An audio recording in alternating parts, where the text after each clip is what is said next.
In 1985, America watched a miracle of Hollywood masculinity begin to vanish in real time. Rock Hudson, the towering romantic lead, the safe smile, the voice that sold devotion, was suddenly reduced to a headline that made people flinch: AIDS. Not a rumor, not a scandal whispered in a studio hallway, but a public fact. The country didn't just mourn, it panicked. Some felt betrayed, as if a love story had been rewritten without their consent. Others looked away because the disease was still spoken about with fear, shame, and cruelty. But why did this one announcement hit like an earthquake?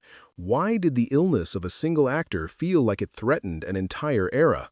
Hudson wasn't only famous, he was a symbol, a carefully lit promise that the American leading man was strong, gentle, and unquestionably normal. If that symbol could be touched by AIDS, then the myth itself was vulnerable. And if the myth was vulnerable, what else had been staged, edited, and protected for decades behind studio gates? To understand the shock, we have to rewind to the moment Rock Hudson was not yet Rock Hudson. Before the fan magazines, before the romantic comedies, before the studio system polished him into an icon, there was a man being trained how to stand, how to speak, how to charm, and how to disappear at the exact moments that mattered. In Hollywood's golden machinery, silence wasn't a personality trait, it was a survival strategy.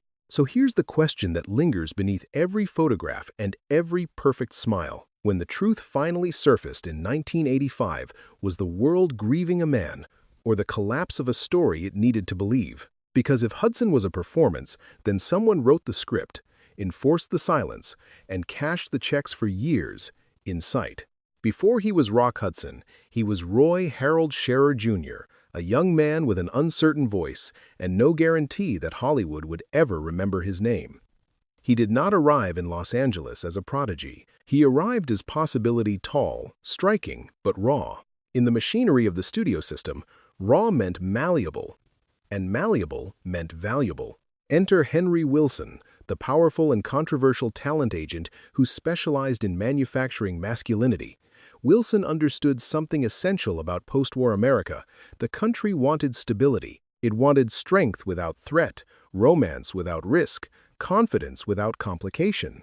Hudson was not discovered. He was redesigned. His name was replaced. His speech patterns were coached. His posture was corrected. Even the way he smiled was practiced. In a town obsessed with illusion, authenticity was secondary to marketability. Early on, Hudson struggled. He forgot lines. He relied on cue cards. Directors privately questioned whether his beauty was his only asset. But beauty, in that era, was currency. And with careful grooming, that currency could buy time. The studio invested in him because he fit the silhouette America wanted to see. Tall, broad-shouldered, reassuring. He did not challenge the audience. He comforted it. But behind the grooming was another unspoken project: control. Rumors circulated, even decades later, that Wilson was deeply involved in managing Hudson's private life to protect the illusion of heterosexual normalcy. Whether exaggerated or not, one truth remains clear. In 1950 Hollywood, image was everything. Contracts were built on it. Careers were destroyed by its fracture. Silence was not optional. It was enforced. Here is where the deeper question begins to form. If a man's name, voice, and public identity can be reconstructed, where does the original self go? Was Roy Scherer erased or simply hidden behind better lighting? Hudson's transformation was not just cosmetic. It was psychological. He learned when to laugh, how to lower his voice, how to command a room without revealing too much. Masculinity, for him, became choreography. The studio system thrived on collective secrecy. Executives, publicists, journalists, everyone understood the unspoken agreement. If something threatened the fantasy, it was neutralized. Stories were buried. Relationships were reframed. Marriages were arranged. The audience did not pay for complexity. They paid for certainty. Hudson provided certainty, yet certainty is heavy. To carry an entire era's expectation on your shoulders requires discipline bordering on exhaustion. Hudson became exceptionally skilled at inhabiting the role he had been assigned. Off-screen, he remained charming but careful. Friends described him as warm, yet guarded. There were rooms where he could relax, and far more rooms where he could not. So, consider this. Was Rock Hudson a star who happened to live in a restrictive era? Or was he the product of a system that demanded he become something safer than himself? In constructing the perfect leading man, Hollywood may have also constructed a cage, one lined with velvet, applause, and box office success. By the time Hudson began appearing in major productions, the transformation was complete. The camera loved him, audiences trusted him, studios depended on him. But beneath the polished surface, the original question remained unanswered. When a man is taught to perform strength every waking moment, what happens to the parts of him that do not fit the script? And how long can any performance, no matter how convincing, truly last? By the late 1950s, Rock Hudson was no longer a project in development. He was a finished product, one of the most bankable romantic leads in Hollywood. Audiences did not simply admire him, they trusted him. On screen, he represented devotion without danger, desire without scandal. In films like Pillow Talk, opposite Doris Day, Hudson perfected a new kind of masculinity. Playful yet protective, charming yet reassuring. He was not the brooding rebel. He was the man you could bring home. The chemistry between Hudson and Doris Day became legendary. Their timing felt effortless, their banter natural, their glances warm rather than predatory. For post-war America, this mattered. The country was rebuilding its sense of domestic stability. The suburban dream was expanding. Marriage was not just romance, it was ideology. Hudson embodied that ideology with ease. He seemed to confirm that the American leading man was safe, stable, and unquestionably heterosexual. But here, the illusion grows more intricate. While audiences watched carefully staged courtships on screen, Hudson's private life remained tightly managed. In 1955, he married Phyllis Gates, a union that appeared to solidify his image as a conventional romantic hero. Photographs circulated, headlines celebrated. The narrative seemed complete. Yet decades later, the marriage would be re-examined through a harsher lens. Was it love? Was it protection? Or was it part of a broader effort to maintain the fantasy? Hollywood had long understood the economics of belief. Studios did not merely sell films, they sold certainty, and certainty required consistency. A romantic idol could not afford ambiguity. Rumors that threatened that consistency were quickly neutralized. Publicists redirected stories. Journalists cooperated. The machine functioned efficiently because everyone benefited from its smooth operation. The deeper question begins to press against the surface. When the public invests emotionally in an image, what happens if that image shifts? By the time Hudson's illness became public in 1985, many viewers experienced something more complex than shock. Some felt misled. They had not simply admired him, they had projected onto him. He represented a model of normalcy. When that model fractured, the response was not purely compassionate, it was destabilizing. Yet was Hudson responsible for that destabilization? Or had audiences fallen in love with a script that was never his alone to control? He performed roles written by screenwriters, approved by executives, filtered through publicity departments. Even his off-screen appearances were curated. If he lived inside a carefully constructed narrative, how much freedom did he truly possess to contradict it? Meanwhile, within Hollywood circles, silence functioned as an unspoken pact. Colleagues, insiders, and executives were often aware of truths that the public did not see. But knowledge did not equal exposure. Exposure meant risk.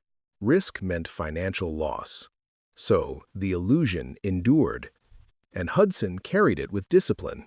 The romantic persona was not accidental, it was strategic. It aligned with national expectations at a time when deviation could destroy careers overnight. In that context, his marriage, his film roles, even his public interviews formed part of a protective architecture. The man who seemed effortlessly at ease in love scenes was, in reality, navigating a far more precarious emotional landscape. So here is the question that lingers beneath every perfectly lit close-up. Did America love Rock Hudson the person? Or Rock Hudson the promise? And when the promise began to crack decades later, Were they grieving a man or mourning the comfort of a fantasy that had helped define an era? If Rock Hudson represented romantic certainty on screen, he represented something even more powerful off-screen: reassurance. In the cultural climate of 1950 America, masculinity was not simply an identity. It was a performance tied to national recovery. After war and economic anxiety, the country wanted men who were stable, controlled, and emotionally contained. Hudson fit that silhouette perfectly: broad shoulders, measured voice, composed presence. He did not erupt, he did not unravel, he did not threaten. But masculinity, for Hudson, was not instinctive. It was studied. Those who worked closely with him observed how carefully he maintained posture, tone, and gesture. He lowered his voice in interviews. He avoided flamboyance. He projected calm authority even in casual conversation. What appeared natural was, in many ways, disciplined repetition. Masculinity became choreography, and choreography became survival. The contrast with James Dean sharpened this distinction. Dean embodied spontaneity. His vulnerability felt unfiltered, his rebellion unpolished. He seemed to exist without calculation. Hudson, by contrast, appeared controlled, deliberate, refined. Where Dean's masculinity suggested emotional volatility, Hudson suggested dependability. Hollywood could market both, but only one felt safe for long-term domestic fantasy. Hudson became that safety. Within the industry, rumors about his private life circulated quietly. The unspoken understanding was clear. Certain truths were not to be discussed publicly. Studio executives, agents, publicists, and journalists all participated in maintaining the illusion. It was not necessarily malicious, it was economic. Exposure threatened contracts, investments, reputations. Silence protected them. In that sense, Hudson was not alone in performing. The system performed alongside him. And yet, the cost of sustained performance accumulates. Living under constant scrutiny requires vigilance. Every appearance must align with expectation. Every gesture must reinforce the narrative. Any deviation invites speculation. For a leading man whose appeal depended on heterosexual certainty, ambiguity was not an option. Even friendship patterns were observed. Even body language was interpreted. The pressure was invisible but relentless. There was also the fear of extortion. In an era when homosexuality could end careers overnight, exposure carried not only social risk but financial destruction. Contracts could be terminated, insurance could be withdrawn, roles could vanish. The threat did not need to materialize to be effective. Its possibility was enough.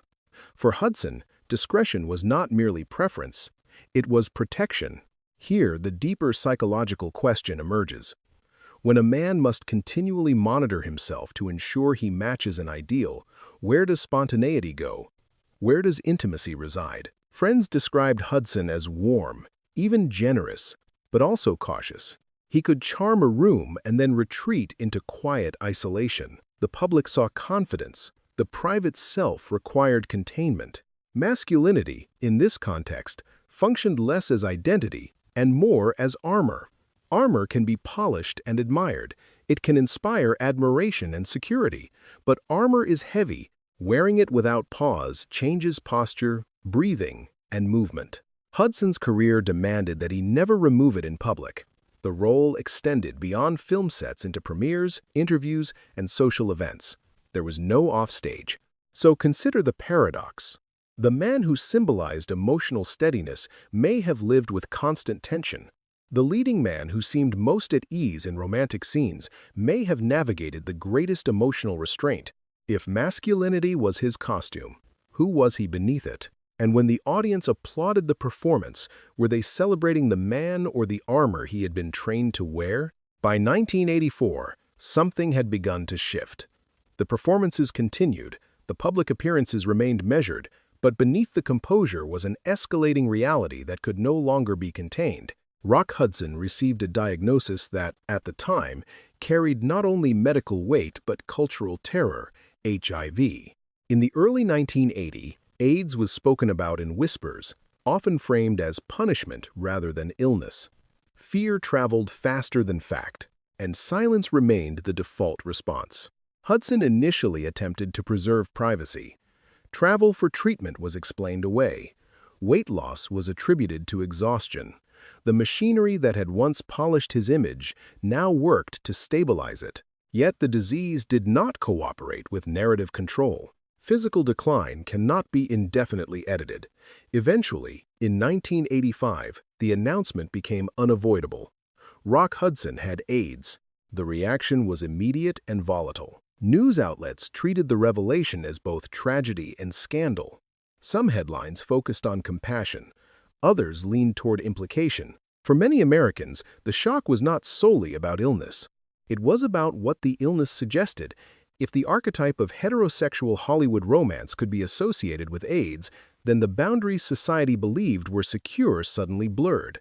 The political dimension intensified the rupture. Hudson had long-standing social ties within conservative circles, including friendship with Ronald Reagan. Yet, during the early years of the AIDS crisis, the federal response was widely criticized as slow and insufficient.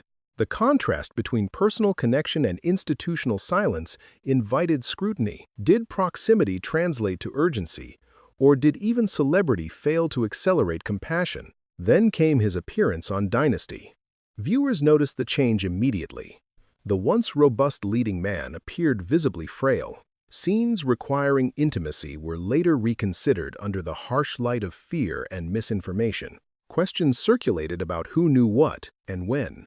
The anxiety of the era magnified every detail. Hudson's body, once a symbol of strength, became a site of public projection. Yet perhaps the most striking element of this period was what remained unsaid. Hudson acknowledged his diagnosis. He did not explicitly redefine his identity in public terms. There was no dramatic press conference declaring a broader truth about his sexuality. The admission was partial, constrained by decades of conditioning. Even in revelation, there was restraint. This restraint raises an uncomfortable question. Was he still protecting the system that had shaped him, or was he protecting himself from further dissection? To declare illness was already radical in 1985. To declare orientation would have compounded the shock exponentially. The calculus of survival did not disappear simply because the secret became visible. Meanwhile, the broader cultural impact expanded. Advocacy groups pointed to Hudson's case as evidence that AIDS was not distant or abstract. It touched recognizable faces. It entered living rooms through television screens. The illusion of containment dissolved. America could no longer pretend the crisis existed only in marginalized spaces. So we arrive at the breaking point. When Rock Hudson went public with his illness, was it an act of agency or inevitability? Did the announcement represent liberation from performance, or merely the final scene in a script he never fully controlled? And if the system had depended on silence for so long, what happens when silence is no longer sustainable? In that rupture, both the man and the myth stood exposed. Rock Hudson died in 1985. The announcement was solemn, but the silence that followed felt heavier than mourning. For decades, his image had symbolized durability. He was the dependable leading man, the romantic constant, in an industry that devoured instability. His death did not resemble the dramatic collapse of a scandal-ridden celebrity. It felt more like the quiet cracking of a monument long assumed to be permanent. In the immediate aftermath, reactions varied. Some expressed genuine grief, recalling his warmth and professionalism. Others focused on the disease itself, allowing fear to overshadow humanity. Yet something had undeniably shifted. AIDS could no longer be framed as distant or abstract. It had touched a figure woven into American cultural memory. The crisis acquired a face that millions recognized. Among those most visibly transformed by Hudson's death was Elizabeth Taylor. She emerged as a fierce advocate for AIDS research and awareness, refusing to let the conversation retreat into euphemism. Taylor understood the symbolic rupture. If someone as established and beloved as Hudson could be reduced to stigma, then silence was no longer acceptable. Advocacy became confrontation. Hudson's financial stability, built through careful investment and real estate, meant he did not die in the destitution that marked other Hollywood tragedies. This distinction matters. His fall was not economic. It was narrative. The story constructed around him had fractured. The leading man who once reassured audiences now complicated their memory of an entire era. Over time, cultural reinterpretation softened earlier hostility. As public understanding of AIDS expanded and social attitudes toward sexuality evolved, Hudson's life began to be viewed through a different lens. He was no longer solely the romantic idol undone by illness. He became emblematic of a generation forced into strategic silence. Historians and biographers revisited the studio system with sharper scrutiny, examining how power, profit, and morality intertwined. The illusion did not simply collapse because of revelation. It collapsed because the conditions sustaining it changed. In the 1950 and 1960, concealment was normalized, even expected. By the late 20th century, that normalization began to erode. Hudson's story stood at the intersection of those eras. He carried the habits of one into the exposure of another. There remains, however, a lingering ambiguity. Hudson acknowledged his illness, but he never fully articulated the identity the public retrospectively assigned to him. Some interpret this as lingering fear, others see dignity in restraint. Perhaps it was both.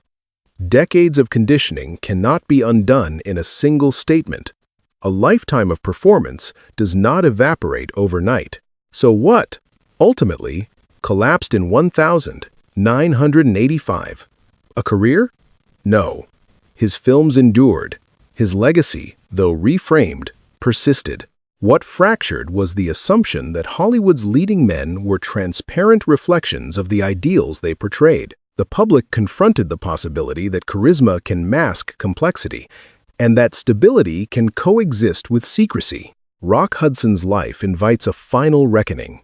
Was he a victim of his era, or a masterful navigator of it? Did he preserve the illusion to protect others, or to protect himself? And when audiences revisit his films today, are they watching a performance layered with hidden tension, or simply appreciating the craft of an actor who fulfilled his role precisely as demanded? In the end, the monument did not disappear. It changed shape, and perhaps that transformation, painful and imperfect as it was, reveals more about the culture that built him than about the man himself. When we look back at Rock Hudson now, it is tempting to simplify his story into tragedy. A handsome star, a hidden truth, a devastating illness, but simplicity does not do justice to the complexity of the world that shaped him. Hudson did not invent the mask he wore. He inherited it, he refined it, he survived through it. Hollywood, in the mid-20th century, was not built for transparency. It was built for continuity, for reassurance, for carefully maintained dreams. The leading man was expected to embody stability in a country that feared disruption. Hudson fulfilled that expectation with extraordinary discipline. He delivered the romance audiences wanted. He upheld the image studios demanded.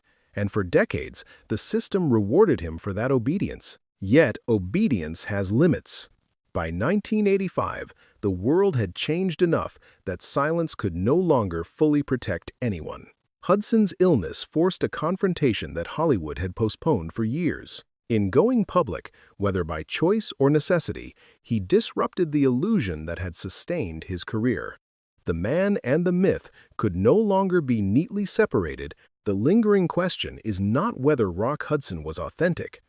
Authenticity is rarely simple inside an industry built on performance. The more difficult question is this: how many other legends lived under similar constraints, praised for their perfection while privately negotiating survival? Hudson's life reminds us that glamour can conceal pressure and that applause can coexist with isolation. Perhaps the most revealing aspect of his legacy is not the secrecy, nor even the revelation, but the tension between them.